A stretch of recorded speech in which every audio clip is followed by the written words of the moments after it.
Some lessons are better lived than learned. Pain is the greatest motivator. Correct. And experience is the greatest teacher. The hardest thing is, can you come out here from nothing and be greater than what you was before? Legitimately. Like legitimately, can you legitimately be the greatest version of yourself? And it's so easy to revert back to old habits. I just like to be around peace. And if you went through and experienced as much pain as I have, I've been through a tremendous amounts of pain. Physically, mentally, spiritually. I've been through hell. In order to appreciate and understand great peace, you have to have went through and experienced great pain. And if my heart not telling me do it, then I'm not gonna do it. I believe that the key to happiness is self-accountability. Every day that I woke up with breath in my body was the opportunity to change my life, because it starts inside. It doesn't start outside. Energy is my first language.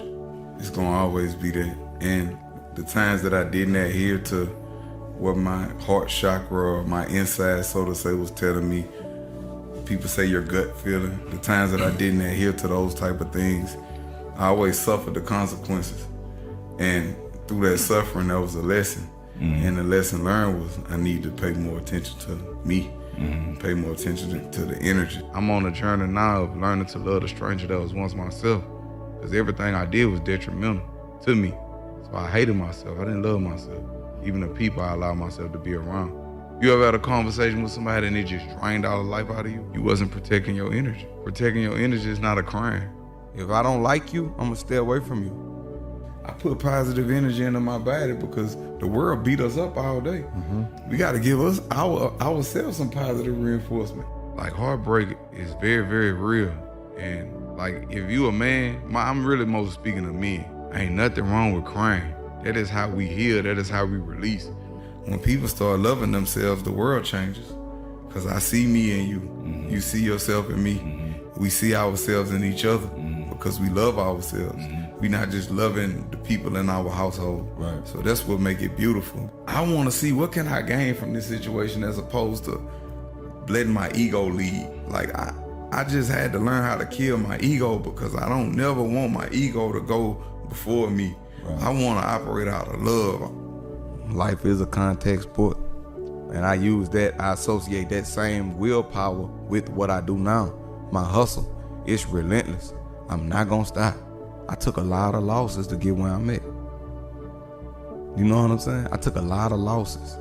And I watched the movie and he said, why do we fall, Bruce? So we can learn to pick ourselves back up. I respect the heart, I respect the integrity, I respect the morals and the principles of an individual. What is success? What is your measure of success? My measure of success is me being able to do whatever I want to, whenever I want to. Freedom is not you being free. Freedom is you being free in your mind and your heart and your spirit, which is really a privilege for you to be free. Being your authentic self is beautiful. Right. And that's the greatest freedom that I learned. And I learned that comparison was the killer of all joy. Because I'm comparing my life to other people's highlight films. Or the elixir of life, it does start with meditation. You ever went to sleep and woke up tired? The mind was never quieted. The mind never received true rest. And I ain't trying to sound like no philosopher, no prophet or nothing, but I'm not happy, but I am at peace right now. I'm talking about pure peace. A lot of people can't be alone with themselves. They can't. Right. I can be alone with myself. I don't need to talk to nobody or nothing. I can talk to myself and figure it out. A lot of people don't want to face themselves. Right. And that's an act of valor. That's commendable. Because through isolation is where we reach elevation. That's when most of my epiphanies happen, when I'm alone. So I commend you on that. Like, that's beautiful. That's where my ideas come. In my solitude when I'm working out. Yeah. Oh yeah. And I talk to myself out loud. Yeah. I know it's people be like, I used to be like, man, I know I'm weird, but then I read that all geniuses talk to themselves. Like, I ask myself questions, I talk to myself. Yeah. When we get outside of our spiritual belief system and we adopt the ways of others, we suffer the same demise as those people that we adopt their ways, whoever they are. I think being a skeptic is a beautiful thing because being a skeptic makes you investigate it makes you ask why. And when you ask why, that's how you get the truth. You have to ask why. So being a skeptic is not a bad thing. You know, like I say, the knowledge is power. And great knowledge in the hands of a fool would be self-destruction. And I'm not about to give all that away. With great wisdom comes great grief. The wisdom was worth more than gold and fine silver. Right. Because by wisdom, all things could be obtained. I don't know about anyone else, but the worst thing a man could be is a coward to his own self. And I'm just big on respect. That's why I give so much respect, and I don't place myself in environments where it could be challenged. I love you, but I love me more. I'm on my mission. I know my mission now, and I fell in love with that mission. When a man meets his mission, he and his mission become one.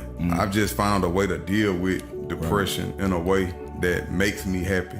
Right. As far as finding my gratitude. When you always living to please others, you gonna always be in a constant state of depression because you're never doing nothing for you. When you start doing things for you to make you happy, then you can make somebody else happy because you're happy. I believe that you either learn fast or you die young. You know, in a room full of clowns, man, I can't be part of the circus, man. When you entertain a clown, you become part of the circus. It's not a race. Right. It's not a destination, it's a journey. It's your life. It's lifestyle. about feeling good. I always knew who I was. I always knew what I was. And if I did anything, I took full responsibility for what I did, no matter whether it was good or bad. I took full responsibility for it. And I understand that this is what I signed up for. I enlisted for this. I always knew what I was and who I was. And I know what my job is, and I always ran from it. I am now fulfilling my purpose now. It's the things that you don't want to do that be the best things for you. The days I don't want to go to the gym, that's the days I have my best workout. I wish they had a magic button. If you don't work, you don't eat. If you don't grind, you don't shine. Rudyard Kipling said, "To thine own self be true." And that is the greatest reality. So if you skateboard or you ride BMX bikes or dirt bikes or whatever you into, that is the real you. If you're not afraid to be who you are, that is the real you. You are only a victim of the energy that you project.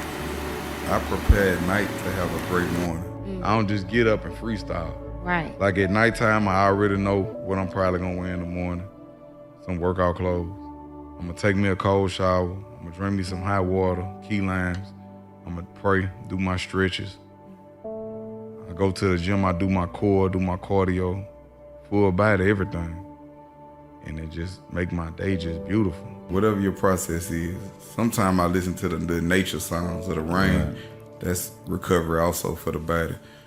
I do that, and in the morning, I never get on my phone. I go straight and get the hard part. I do my workout first, my therapy. I do things that's gonna give me energy. I get that done first. Right. Then I start my day.